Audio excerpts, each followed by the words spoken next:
Welcome to Live Daf, your online Daf Yomi Shiur. Shalom Aleichem and welcome back to today's Daf Yomi, which is Shabbos Daf Kuf Lamed Daled. We are 2 lines from the top. Says the Gemara, Tana Rabbanu, we learned in a Brisa, Dvarim shein oisen limila b'Shabbos. Although there are things that we cannot do for the sake of bris milah on Shabbos, oisen la b'Yom Tov, but we may do them on Yom Tov. For instance, sheichikin la kamoin. We can go ahead and grind. Kamoin is this cumin, a spice used as a refu'ah for the bris milah. So we can do that on Yom Tov, although it involves the malacha of grinding. V'torfen lo yain v'shemen. We can go ahead and mix together wine with oil to place on the wound. So this is allowed on Yom Tov and not on Shabbos. Amalei abayla Rav Yosef. Well, what's the pshat here? How do you explain this? Ma'ishna kamoin b'Yom Tov. How could you allow grinding this kamoin on Yom Tov? The chazal l'kedera, since it's suitable to be placed as a seasoning into a kedera, into a pot. So it is characterized as a malacha of eichel nefesh, food preparation, although he's not using it for seasoning purposes. Nevertheless, this malacha, by definition, has a din of eichel nefesh, as we will learn in Seches Beitzos. So something which is characterized as a food preparation, eichel nefesh, can be used even if you're not actually using it for the sake of food. So that explains why he can go ahead and grind this kamoin for the sake of bris milah. So he said, yain v'shemen chazi nami b'Shabbos l'chayla. Likewise, when it comes to mixing the yain v'shemen, why can't he do it for the bris? Chazi nami b'Shabbos. It is also suitable on Shabbos l'chayla, for the sake of a person who's ill, a person who's not a chayla sheyesh b'sakana, his life not in danger. He's ill, but he's ein b'sakana. Nevertheless, we find in a brisa that this is certainly allowed. One can go ahead and mix the wine with the oil. As you will see, the sanya and the brisa, one may not mix together wine with oil for the sake of a chayla. So this is the sheet of a Tanakama. Omar Rab Shimon ben Elazar Mishum Rab Meir. So he said, name of Rab Meir, af toifen yain v'shemen. One may go ahead and even mix together wine with oil for the sake of an ill person. Apparently, he holds, or Meir holds, that wine and oil, it's not considered to be preparing a medicine. The Isser of preparing medicine on Shabbos only applies to a case where it's clear and it's evident, it's obvious that it's being done for refu'ah, in which case the Chachamim prohibited for concern that a person might go ahead and grind together the ingredients for the medicine, which involves a malacha. But it's only something which is nikar. It needs to be visible and evident that it's for refu'ah. But mixing together plain wine, plain oil, these things are regarded as ordinary foodstuffs, beverages which healthy people consume. It's not considered to be necessarily a refu'ah, and therefore one can go ahead and mix these two things together. So this is a sheet of Rab Meir. Continues the price. Amr Rab Shimon ben Elazar. Pam achas, there was a time that Chash Rab Meir b'Meir. Rab Meir had a stomach ailment. Ubikashnu litrof lo yain v'shemen.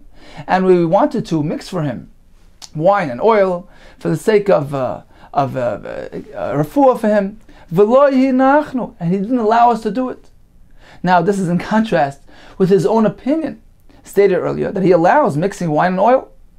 So we questioned him, we asked him, how come you don't let us do this? Your own words, will become nullified in your own lifetime? Meaning, you allow this, so how come now you're preventing it?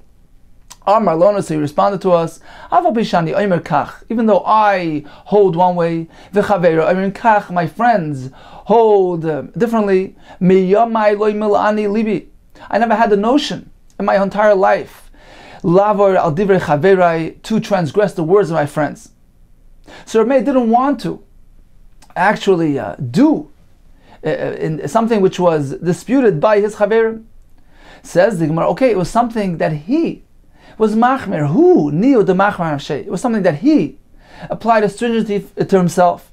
But apparently he didn't retract, he didn't backtrack from his opinion. It was something that he himself was going to be particular about, since his chaverim, his friends, his colleagues disagreed with him. But the halacha, the simple halacha is that one can go ahead and mix wine and oil. Now, if this is the sheet of Reb Meir, how is this compatible with our Mishnah?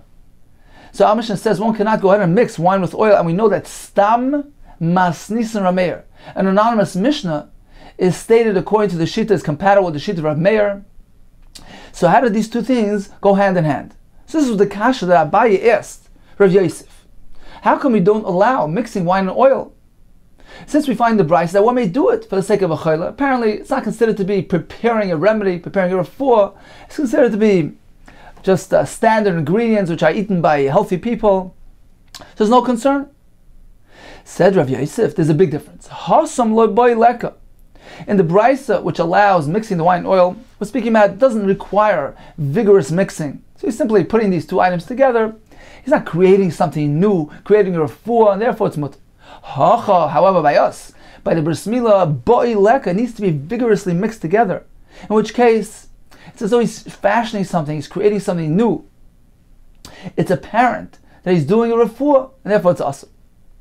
Says here as well. Let him go and mix it together without vigorously mixing it. Why can't he go ahead and just do that and use it for his bris?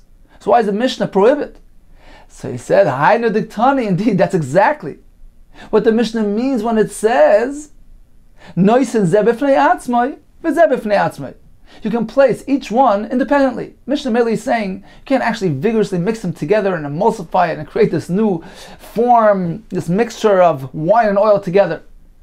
However, you can put each one on its own. It doesn't mean literally independently. It means that he simply mixes it together loosely without vigorously mixing it, in which case he's simply putting together wine and oil.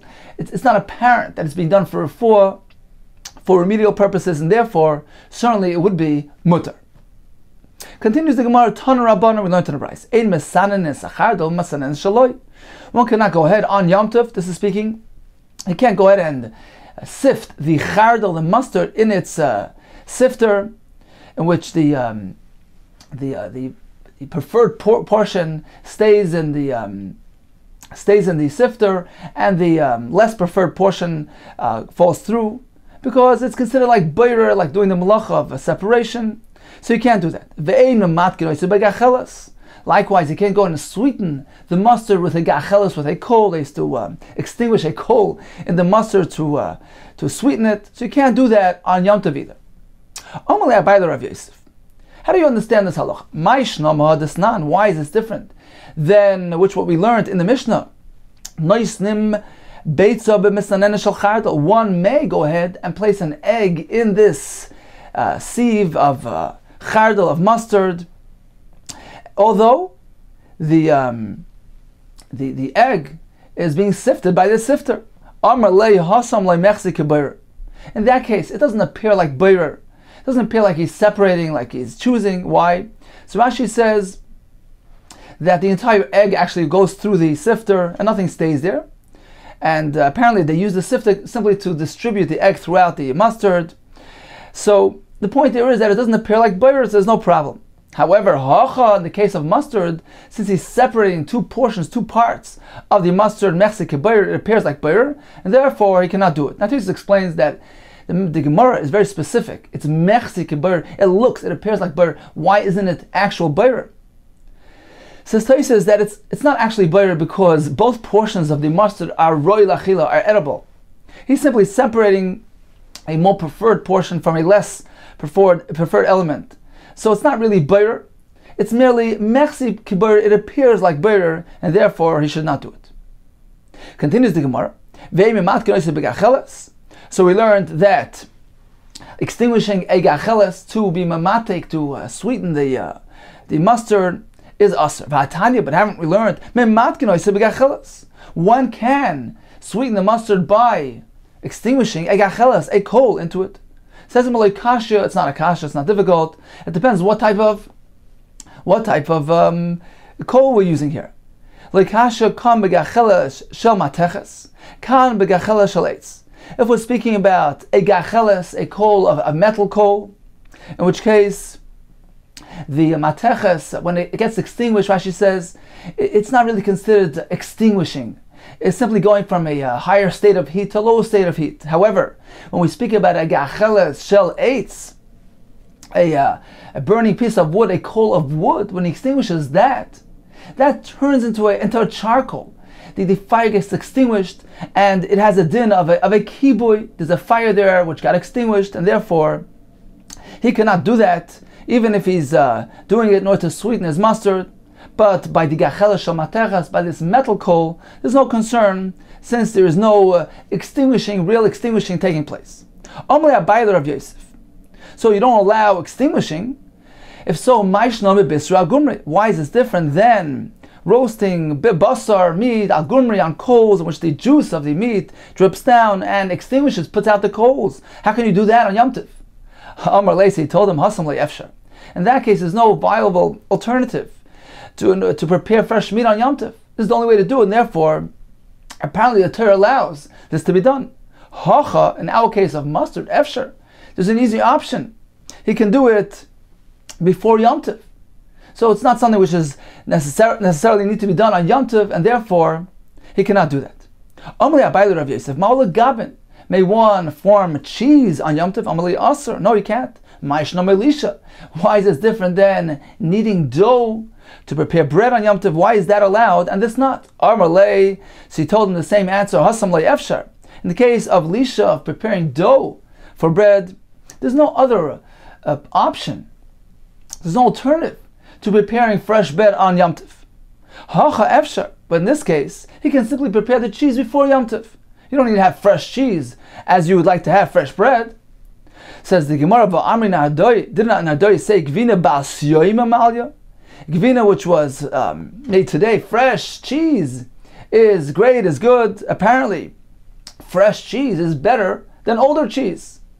So this would be a justification to do the Malach on Yom Tov. So he said, no, Hachi Ka'amri. This is what they meant to say. Aftafilu Gvina Ba'as Yoim Amalya. Even fresh cheese is good, but certainly one-day-old cheese is even better. Therefore, since there's an easy alternative, do it before Yom Tov. There's no allowance to do this malacha on Yom Tov. So in summary, we learned that on Yom Tov, one may not place the mustard in the misanenes, in that sieve, in that sifter. It appears like he's doing butter. One may not extinguish a gacheles shel eitz, because he's extinguishing, he's doing machabe into his mustard. And likewise, he cannot go ahead and form that cheese, since he can simply do it before Yom Tov. What may he do on Yom Tov? He can go crush the kamain, this cumin spice, even though he's doing it for the sake of bris milah, since it can be used as seasoning inside his dish. One may go ahead and mix together, even vigorously, the yayin v'shemen. And Farshim say that apparently on Yom Tov there's no issa to prepare refu'ah. One may place the baits of the egg in the misanel shel chardal. It doesn't appear like butter. Rashi says it all goes through. One may roast his meat on coals, because there's no other alternative to preparing fresh meat on Yom Tov. And likewise, regarding kneading the dough for the fresh bread. On Shabbos, one may not go ahead and vigorously mix together the wine and the oil. In a case where he's not vigorously mixing it together, Reb Meir holds it's mutter, and indeed the Gemara concluded that is the intent of our Mishnah, that he places them separately, meaning he mixes them, but he does not vigorously mix them together to create this new entity, which appears like a medicine. Continues the Gemara, in Oisin Lachalak, Amar Abaye. So we're speaking about this bandage, this pouch, which they used to fashion for the bris milah to hold everything in place. Amar Abaye is going to give us some information, some advice that he heard from Aim. Aim actually wasn't his mother, it was his caretaker. Amar Abaye, Amrali Aim, my Aim told me, Hi Cholok de Yunuka, this bandage, this pouch, which they put around the wound, the bris of the baby. This is the way it's meant to be applied. Lefanye lesitra le'ela. They should go ahead and flip the bottom edge, which is sitting by the wound. They should flip it upward. They should flip it, double it outward, so that the jagged, rough bottom edge should not be near the wound. Why? Dilma madbig gardemene, perhaps a thread from that jagged, from that rough edge, will get stuck on the wound of the bris, and that could be dangerous, because when they pull it off, v'asal de kruz shavcha, he can become a kruz shavcha. His bris, his aver bris can become mutilated and damaged, and it can prevent him from the ability of having children. Therefore, be careful not to leave the rough edge near the wound. Says the Gemara, Ime de Abaye, so this this caretaker of Abaye, Avda kistata lepalga. So Rashi says that Tinoikes used to come to her, they used to bring to her children, babies, to fix their mila. So she would make kistata lepalga. Kistata means a lining. She would make a double lining. So it would have this pouch, and she would add another lining on the bottom half of the pouch, which was right near the wound, in order that the edge, the boundary, the seam of the pouch will not come into contact with the wound. Amar Abai, hayinukad lesle cholok. This baby that does not have this pouch, what should we do instead to substitute lysi belisa? So you should bring a little piece of a material, of a worn out material, the islay sifsa, which has a thick hem on the bottom. The hem is necessary to wrap around the bris because it will catch on snugly and tightly. And indeed they should wrap the hem portion on the bottom, meaning near the actual mila. Now the other part of the material, they should go ahead and have it heading upward. And the upper section, which has this rough edge, it doesn't have the smooth edge like the imra does, like the bottom does. So the upper portion, which is the rough edge, so you should go ahead and fold it outward, meaning away from the body of the child, so it doesn't interfere with his wound. My aim told me, so this baby who's the exit area of the waist is not discernible. What should we do? It's closed off, it's blocked up. Li shaife mishcha. So you should smear them with oil, which softens and brightens the skin. And place them opposite the sun. And where you see with something which is transparent, likare, you should rip it over there, besa'arta, using the tip of a barley, shesi ve'erev, go vertical and horizontal, meaning make an X there, and open up the opening. But only use this tool, but don't use a metal tool, mishum deserve, because it can go ahead and cause swelling. My aim told me, this baby who is not sucking, Mekar who dekar pume. Apparently, his lips got chilled and he doesn't have the ability to move them around properly. Maita kante. So what is his remedy? Laisu kasa gumre. They should bring a cup full of coals, v'len katili ladi pume, and hold it next to him near his mouth, near his lips, the chaim pume. So his mouth warms up, omayitz, and he will begin sucking. V'amar Abaye amali aim told me hayinuka. Delo yamash manshite. A baby which does not have is not breathing. Linfafe ben afasa, they should blow at him with a fan umanshite, and this will enable him to breathe. V'amar Abaye amali aim told me hayinuka delo ma'avi. This baby was not breathing properly. So the first one was at all breathing. This one is breathing but not properly. Laisis silta slita the ime. They should bring the placenta of his mother, the one which he was born with, and they should go ahead and smear it on him, rub it on him, and this will enable him to breathe properly. My aim told me, the cotton, this baby who is unusually thin and emaciated, they should bring the same placenta and rub it on him. Now the placenta has a wide side and a narrow side on the other side. So you should rub it on him bikutna le'ulma, beginning from the narrow side and proceed over to the wide side. This will enable him, this will cause him to gain more weight and remedy his situation. But if he's actually overweight and bloated, take that same placenta and rub it on him, but do it in the reverse, beginning from the wide side, proceed to the narrow side. This will go ahead and affect his situation and make him smaller the way he's supposed to be. If you have a baby who seems to be unusually red, apparently his blood has not yet properly been absorbed in his body, so you may not do the mila yet. It's dangerous for him. They should wait for him until his blood is properly absorbed, and then go ahead and perform the bris milah. The yorek, if you have a baby who seems to be green, it's a sign that the akati lo yinafal beidame, that his blood has not yet fully developed.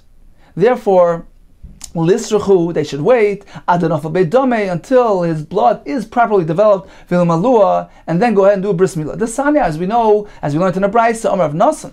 Rav Nasan related the following stories. Pamachas, one time, I went to the cities at the sea of Bas, Isha achas lefanai, and this woman came before me. She had a problem. Shemalab narishan umeis. She did a bris for her first son, and he died as a result. Sheni umeis. The same thing happened with the second son. Shlishi, now she had a third son. She wasn't going to take chances. Heviyasa lefanai. She presented him in front of me. Reisiv, I noticed shu adaim, that he's extra red. Omartilos, I told him, wait for him until his blood is properly absorbed in his system, and then do the bris milah. So she waited for him until his blood was absorbed, and then performed the bris milah, and indeed he lived. As a result of this, they began calling him Nasan Habavli. Al Shmi, they gave him Nasan Habavli, after me, after my name. This was Rav Nasan speaking, because he lived as a result of Rav Nasan's advice. Shuv Pam Achas, there was another story. Alachti Dinas Kaputkia. So I went to this place Kaputkia, Basishal of Achas Lafanai, and this certain woman came before me. She had a big problem. Shemalab Narishon Umeis. She circumcised her first son and he died. Sheni Umeis. She did the bris milah on the second one and he died. Shlishi, when she was at the third son, there was already a chazaka here, a presumption that something was going wrong. She wanted some advice. She brought him reform me. I noticed that he's unusually, it's green, it's not your typical natural color. I took a look at him and I saw that there was no dam bris there, meaning his blood was not yet developed properly. I told him, wait until his blood gets properly developed. Indeed, she waited for him, and then she performed the bris, and he survived, he lived, and they gave him a name, Nasan Habavli. They called him Nasan Habavli al Shmi, on my name, because of the advice that I gave her. Let's take a Rashi inside here. 4 lines from the bottom, says Rashi, the sumak, kol psari adaim. His flesh is unnaturally red. Apparently his blood was not properly absorbed yet in his flesh. Apparently all his blood is to be found between his skin and his flesh. And what's going to happen? And when they perform the bris, all his blood will come out. It won't congeal properly. It won't clot properly. So you need to wait. Wait before you do the bris. The other case of the child who's unusually green, apparently he has not yet had his dam come to him, meaning he didn't develop his blood properly yet. As a result of this, he's unusually weak. He has no koyach, and he can weaken very easily and die. So this is Rav Nasan speaking. I saw the baby. I noticed he was green. It's tasty boy. I took a closer look. He had no dam bris. Now Rashi is going to point out why this term dam bris. He should simply say he had no dam. Why add the word dam bris? Says Rashi, there were 2 deficiencies here. Number 1, that it was dangerous, right? He had no, it wasn't developed properly. But Rashi is going to begin with the second reason. Because when they do the bris, blood will not come out. What's wrong with that? Va'atafas bris mitzvah. Dripping out blood during the bris is a mitzvah. So the pasuk there references the concept of bleeding during the bris. In fact, the Gemara later will say if somebody is born already with a milah, you meant to go ahead and get some blood out, drip some blood out, because the bris milah involves also dripping some blood. It's an integral part of the bris. Blood is life. You go ahead and you give some of your life to Hashem. That's the creation of the absolute bond, the internal connection between the Yid and Hashem. So in any case, having some blood there is very important. So this baby who did not have that option because his dam was not yet developed, we cannot do the bris yet. V'oid, in addition, the simple reason, mesukanu, because it is dangerous, due to the weakness, dam, since the dam was not yet properly developed. So on account of both these reasons, we went to delay the bris until the appropriate time. So that's the pshat that Nasna Bava used the word by dam bris. I didn't notice any dam bris. He meant to include both reasons. Number one, the weakness of the child. Number two, there's no blood that's going to drip out during the bris, and therefore we meant to wait for the proper time. Continues the Mishnah. Marchitzina sakatan, we bathe the katan, the baby, bein lifnei amila, whether before the bris milah to strengthen him and prepare him for the ordeal, ubein la'achar milah, likewise after the milah we bathe him in hot water. Now it appears that it was the minute customary to bathe the baby before and then afterwards. Now, we're not speaking about actually cooking up, heating up the water. That's a different discussion that involves the malacha. That's connected to the discussion we had in the beginning of the perek, whether or not one may prepare, do machshirim for the sake of milah, to do a malacha, heat up the water for the sake of milah. According to Rabbi Elazar you could, according to Rabbi Akiva you can't. So that's a discussion on its own regarding heating water after the bris. So that's a situation of sakana. Now he really needs it, he's in danger. So that you may do, preferably through a non-Jew. But there's a different discussion. In our Mishnah, we're simply speaking about the concept of bathing him, the actual rechitza. We learned earlier in Masechet Shabbos that one is not meant to bathe his body completely in hot water.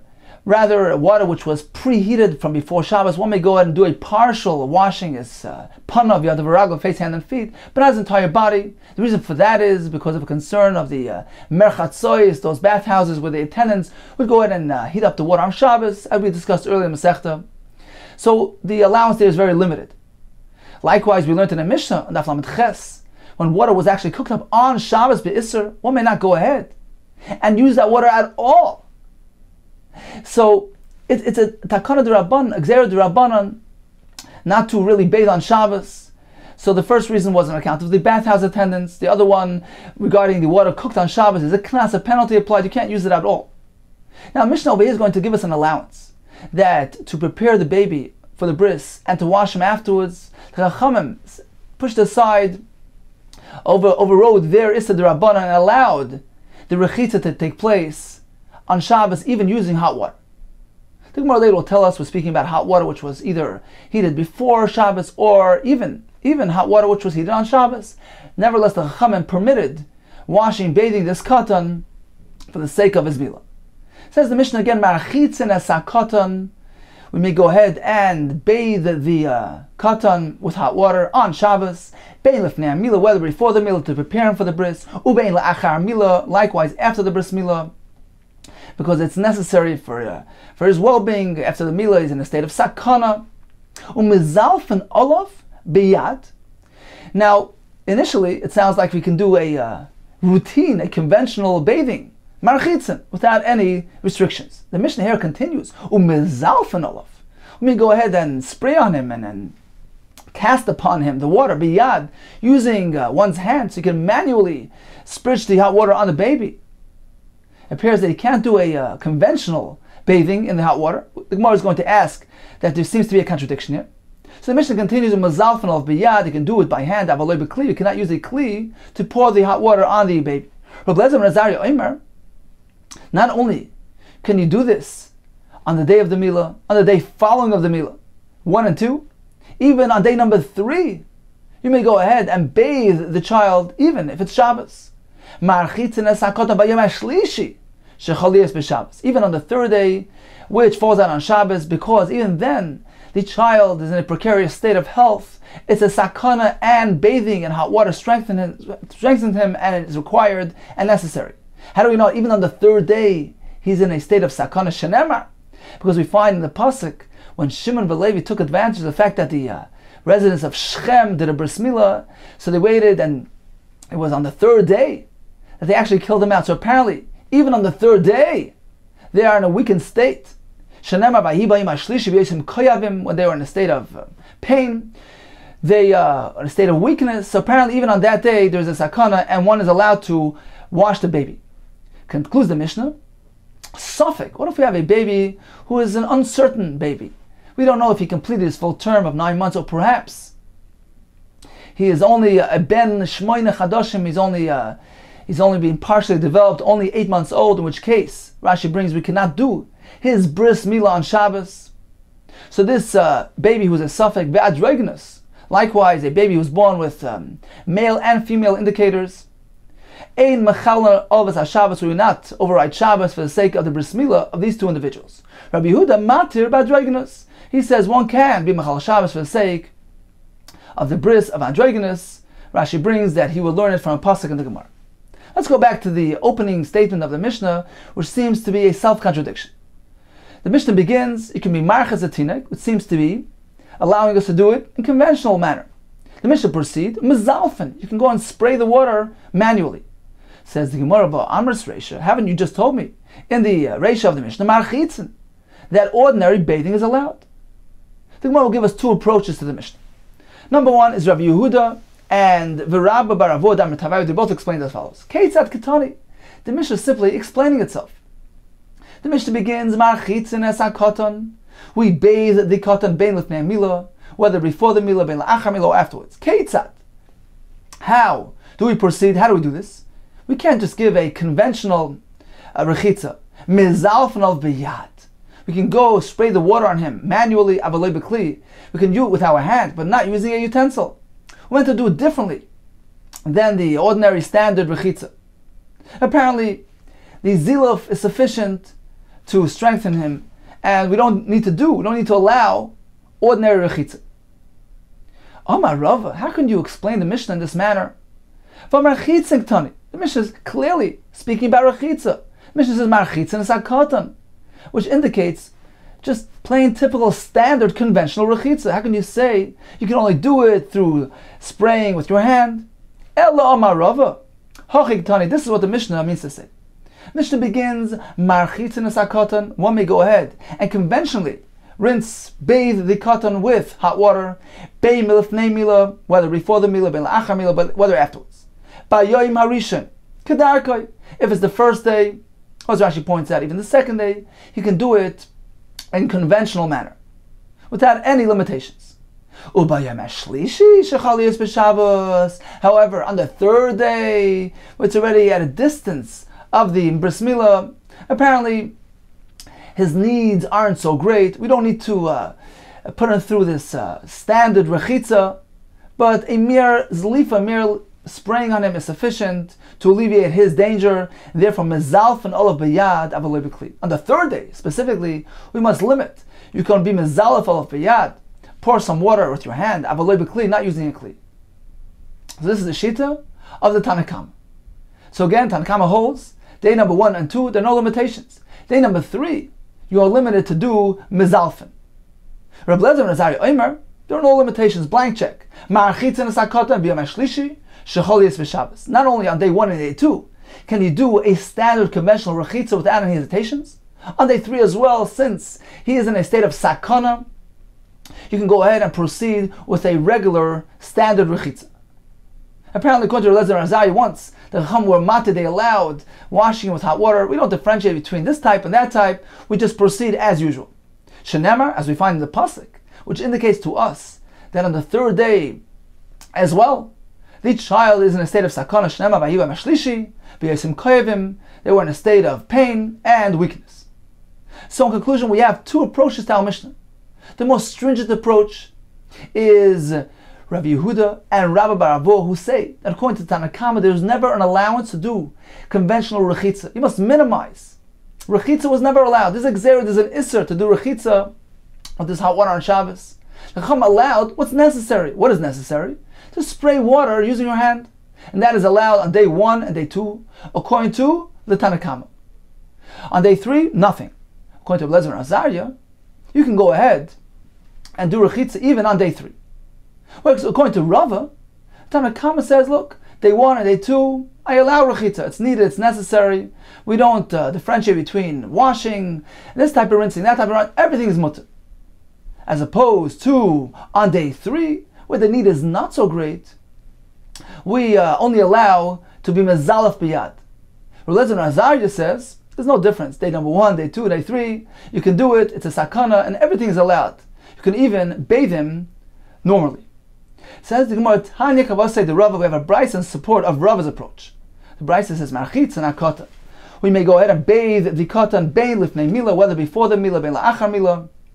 Bayoyim rishon kedarkai, on the first day, do it conventionally. Do it the regular way, the standard rechitza. As Rashi points out, we mean day number 1 and then day number 2. Ubayim hashlishi shechol b'Shabbos. However, on the third day, if it falls on a Shabbos, where apparently the danger is not so great, his situation is not so severe and precarious, mezalfen al b'yad. We have mezalf, we pour hot water on the baby using our hands. So you must limit it, but that's only on the third day. According to Rabbi Nazariah, there's no distinction between days. Day number 1, 2, or 3 are all equal and the same, and rechitza, ordinary rechitza, is allowed. Even though I don't really have a clear-cut proof, day number 3 involves danger. I have an indicator, an illusion. Shenemar, continues the brayso. This is going back to the Tanakama that says that on the third day you are mezalif. How do you do that? In what manner? When they do it, they don't use a kais or a bov, or a kli elabiyad. You must do it strictly using your hand, which will indicate that this is not really your typical bathing process, and apparently this was not included in the initial gzeira, the issa of the Chachamim, which prohibited bathing on Shabbos. And the Gemara concludes, Asan the Tanakama, this last statement, which describes how you're meant to be mezalif, apparently this is related to Tanakama, who indeed subscribes to this limitation, whereas according to Lezer and Zayed, there's no limitation of ziluf. One may proceed with your standard rechitza.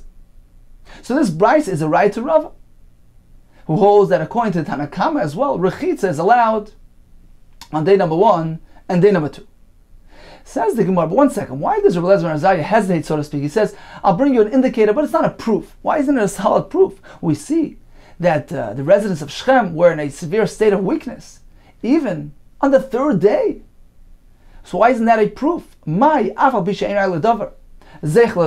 does he mean to say that it's not a raya, although it's not a solid proof, but it's a zeichel davar, it's some sort of indicator for this matter? Why? Why not? Why not a proof? Says the Gemara, because there's a difference. The difference between an adult and a child. In Shechem, we were speaking about adults who went through the ordeal. Mishum de gadol lo yisalik bisra haya.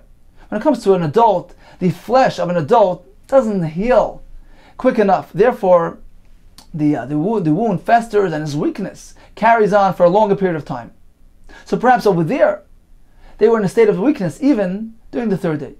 As opposed to a katan, salik be bisra haya, his skin, his flesh, heals quickly, and perhaps on the third day, he's already passed out of the danger zone. Continues the Gemara. Hahu de asal kamei de Rava, there was this fellow who came before Rava with his baby, wanted to know whether he can go ahead and wash him and bathe him. So Rava ruled, he instructed him to do in accordance with the shita, with the opinion of Rava, which was that even on day number 1, day number 2, even rechitza is mutter, not only ziluf.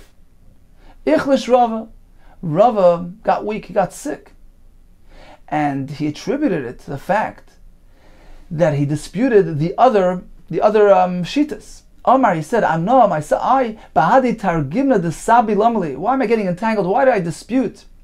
Why did I rule in dispute, in contrast to the, in opposition to the sabi, to those elders, Rav Yehuda and Rav Ravua? Apparently, that's why I just got sick. Omar le Rabbanan l'Rav.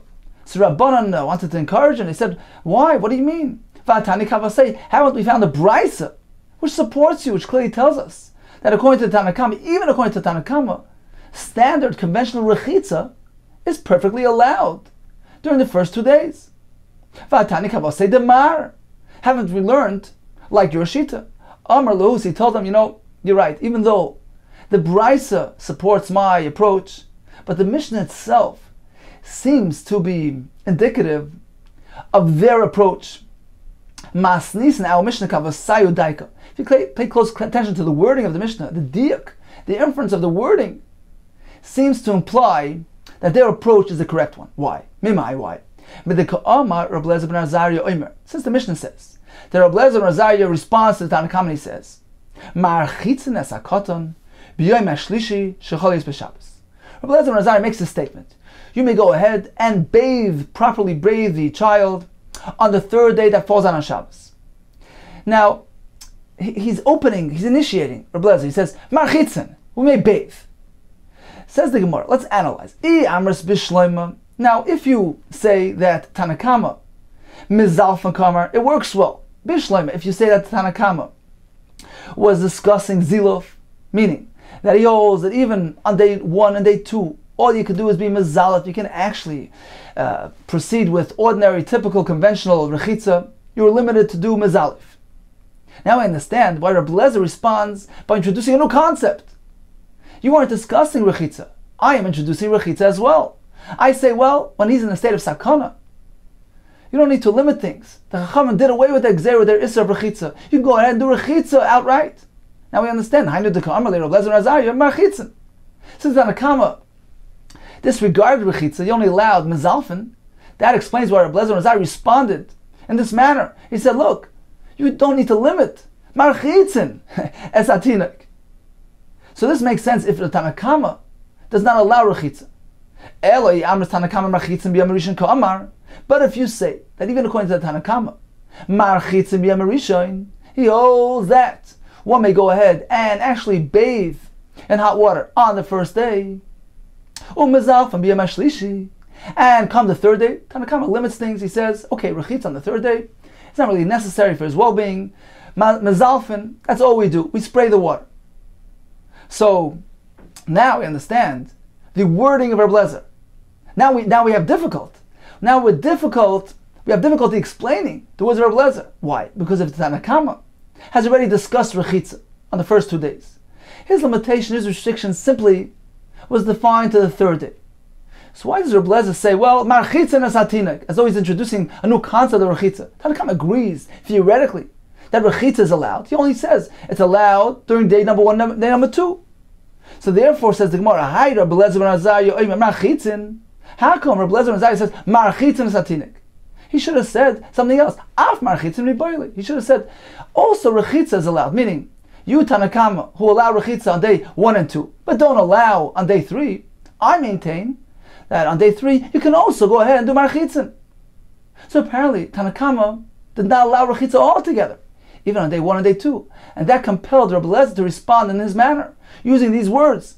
He said, well, you don't even allow Rechitza at all. Marchitzen es hatinik. I want to tell you something. Rechitza is allowed. So Rava maintains that this diuk of the Mishnah indicates that the most stringent interpretation is the correct one. Continues the Gemara. Ki Asir Rav Dimi came to Bavel. He said, Omar Reb Lezer. He said in the name of Reb Lezer, Halacha Reb Lezer ben Azariah, who doesn't differentiate day 1, day 2, day 3. In all those time periods, one may go ahead and actually do Rechitza, properly bathe the child in hot water. So Marava is in Eretz Yisrael. They wanted to know. They asked, Harchatzas kal gufay? Well, what's the topic of discussion here between Reb Lezer ben Azariah and the Chachamim? Are we speaking about washing his entire body? Or Harchatzas mila? Are we speaking about specifically bathing, washing the place, the area of the mila itself, the wound? So there's certain Rabbanan, Reb Yaakov Shmei, his name is Reb Yaakov, responded to them. And he said, Mistavra, the svara is, it is logical that the topic at hand is actually bathing the baby's entire body. Harchatzas kol gufay. Why? Because if you would suggest that the discussion, the sugya at hand, is only referring to washing the area of the meal itself, but nobody allows washing the entire body. If that's the case, so how can that be a point of contention? How could there be a machlokes regarding washing the meal itself? Mi gara, is this worse than michaman al gabi makkah? Is this worse than the halacha of putting hot water on a makkah, on a wound? Rav told us, ein moinen chamin v'shemen al gabi makkah b'Shabbos. One need not withhold from placing hot water and oil on top of a wound on Shabbos. Even a makkah which does not endanger one's life. Even ein by sakana, one can freely do this. So why would there ever be a machlekes in our sugya? Whether or not one may bathe the child, if we're speaking specifically just the wound area.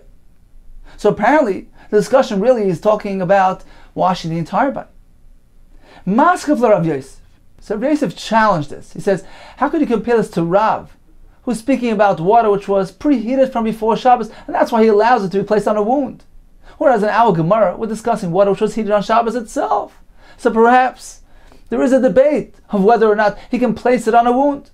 Does not make a difference to you. Do you not differentiate between water which was actually heated on Shabbos itself, which is the subject of our sugya, in contrast to Rav, lechamen shuchum erev Shabbos, the water which was preheated from before Shabbos? Maskav Rav Dimi. So Rav Dimi responded to this. He said, "Omimai, how do you know that in our Gemara we're speaking about bechamen shuchum b'Shabbos pligi? That they are disputing and having a machlekes regarding water heated on Shabbos itself? Based on what are you saying that? Dilma perhaps bechamen shuchum b'erev Shabbos pligi. The machlekes here is pertaining to preheated water as well." Says the Gemara, Amar Abaye, Ano boy di shanile. I really wanted to respond to his challenge. The Kadam v'shanile Rav Yosef. Rav Yosef, however, preceded me, and he responded the same answer that I had in mind. What was the response? That apparently we're speaking about water even heated on Shabbos itself, and that is the subject of matter in our Gemara. Why? Because what is the justification for bathing the child here? It's being done on account of danger, on account of sakana. So certainly, the allowance here applies to water which was heated on Shabbos as well. Itmanami, we learned likewise that the discussion now Gemara is referring to this type of water, and in fact the Gemara will conclude that the discussion applies to any type of water and also to washing his entire body. Itmanami, we learned as well, Ki Asa Ravin, when Ravin came, he said, Amar Rabavo, Amar Velazar. Some say it was Amar Avo, Amar of Yochanan, Ha'alacha Reb Lezer ben Azariah. The halacha follows Reb Lezer's lenient approach. One may go ahead and wash him first, second, and third days. Bein b'chamen shuchum b'Shabbos, whether water which was heated on Shabbos itself. Bein b'chamen shuchum b'erev Shabbos, whether it was preheated from before Shabbos. Bein archatzas kol gufay, whether bathing his entire body, not only the mila area. Bein archatzas mila, whether he's simply washing the mila area. Why? Because he's in danger. So one may do anything needed to preserve his health and to save him from danger. So in summary, we have the Tanakama, we have Reb Lezer ben Azariah. Let's begin from Reb Lezer ben Azariah, which is more simple. He says you can be marchitz the tinaik, bathe him in a conventional method without any restriction, whether it's the first day, the second day, or a third day. Apparently he holds that the Isser of bathing on Shabbos was never applied to this case of a tinaik who's in danger. So you prepare him for the milah, you follow up after the milah, bathe him normally, and perhaps even if you can get away with being mazal of him, even perhaps if that's sufficient to maintain his health, Reb Lezer doesn't differentiate. He says, well, this act of rinsing, of bathing the tinik was never included in the Gzeira, in the Issa to begin with. Regarding the Shita of Tanakam, we have two approaches. We have Rabbi Yehuda and Rabbi Avua, who had a more stringent approach. They hold, on the first and second day, you are limited to be mezalef. You can spray that water because apparently that is sufficient for maintaining his health. Therefore, you cannot go ahead and do rechitza, ordinary bathing. That's included in the Issa D'Rabbanan, who disallowed, prohibited bathing on Shabbos. On the third day, they hold, there's no need at all. He's not in a state of sakana. Rava took a more lenient approach. He says on day number 1, day number 2, you don't need to differentiate. You can go ahead and be marchitz in a satinik. You can wash him in a conventional method. However, on the third day, apparently the state of danger is not so serious and severe, and that day you are limited, and you must be mezalfin. You can spray the water, but rechitza, which is a more comprehensive form of bathing, that's asur because that was never allowed midrabanan. Continues the Gemara. Gufa, we just learned Amarav, ein moinen chamen v'shemen me'al gabe maka b'Shabbos. We do not withhold from placing hot water and oil from a wound on Shabbos. Now Taisus points out that he is being mechalish to us, that even if you mix the oil and the water together, you're making this mixture which appears like a remedy, like a refu'ah, it's still mutter because each one on his own is mutter. You can go ahead and place preheated, pre-cooked water on a wound on Shabbos on its own. You can place oil. We learned that in the Mishnah. One can smear oil on himself on Shabbos because it's something which ordinary healthy people do. It doesn't appear like a refu'ah. Therefore, Rav says, if each one independently is mutter, so even mixing it together is mutter. You're not creating a refu'ah here, and therefore it's mutter. Ushmuel Amar, no. He can't place on the actual wound, in which case it would appear like a refu'ah. Rather, noisin chutz lamaka, he places outside the makkah, outside the wound, v'shoishes v'yored lamaka, and allows it to drip, to trickle down into the makkah, in which case it doesn't appear, it's not obviously being done for refuah's sake, and it's mutter. Meisvei of a kashmar Bryce on Rav. The Bryce says, ein noisin shemen v'chamen al gabi moich. When I place oil with hot water on top of a moich, which is a soft piece of material, litin al gabi makkah b'Shabbos, in order, with the intention of placing this soft, soaking moich on the wound on Shabbos. So according to Rav, why is this asr? Says the Gemara, it's not because of refuah. Hasam mishum schita. Over there's a concern of schita, that if he gets this thing wet, he might go ahead and actually squeeze it, extract the liquid, in which case he's doing a malacha of mefarik dash, extracting something from its encasement. So it's a different malacha altogether. Tashma, come and listen to the following kasha from this Bryce on Rav. Ein noisten chamin v'shemen. When I place hot water and oil agabi moich on top of this piece of material, shagabi makkah, which is on the wound b'Shabbos, so we see that it's asr. Says the Gemara, some nami there as well, mishum schita. The concern is on account of squeezing, not on account of refuah. Tanya kavasei the Shmuel of a brisa, which supports Shmuel ein noisen chamen v'shemen al gabe makkah b'Shabbos. One may not place hot water and oil on a makkah on Shabbos, aval noisen chutz l'makkah, but he may place it outside of the wound v'shoishes v'yer l'makkah and allow it to trickle down into the makkah.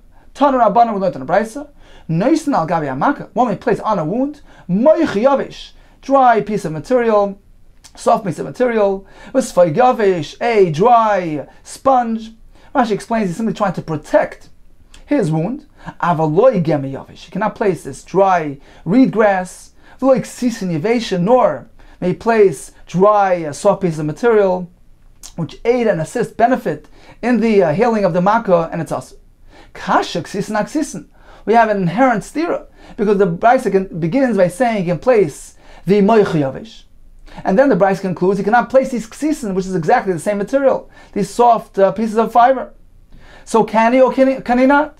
Loi kashya, it's not difficult, it depends. Ha b'chadati. When the Bryce says he cannot, so we're speaking about new, fresh pieces of material which actually benefit and heal the wound. Ha ba'atiki. When the Bryce allows, we're speaking about atiki, old ones, pre-used ones, which don't benefit and aid his wound. Amar Abaye Shmami, we hear from here, from the Brisa, that hanik sisin, these soft pieces of material, masu, they heal, have the ability to heal one's wound. So in summary, we learned about a makkah on Shabbos. According to Rav, one may mix the water and the oil together and place it on the wound. According to Shmuel, he cannot do that. He places it outside the makkah and lets it trickle into the makkah. What about placing chamen and shemen on the moich? That's asr, because he might squeeze it. We learned that one may apply a moich yavish, a dry piece of soft material, which was previously used and therefore doesn't have the ability to heal the wound. He can place it on his wound. Likewise, he can place a sfaygav, a dry sponge.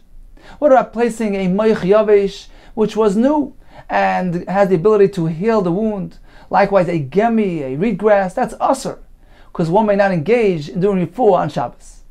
Okay, time for a brief review of today's daf. We learned that on Yom Tov, one may not sift his mustard, nor may he extinguish a wooden coal into his mustard, nor may he go ahead and form his cheese, because he can prepare that cheese before Yom Tov. He can go grind the seasoning. He can vigorously mix the yain v'shemen. He can place the egg in the sifter. He can roast his meat on coals, because that's the only way to prepare fresh meat. He can go ahead and knead his dough to prepare fresh bread for Yom Tov.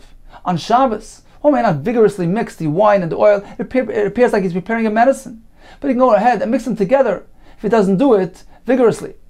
Rabbi Nassan told us that if a newborn is unusually red or green, he should wait until the situation stabilizes and allows the bris milah to take place.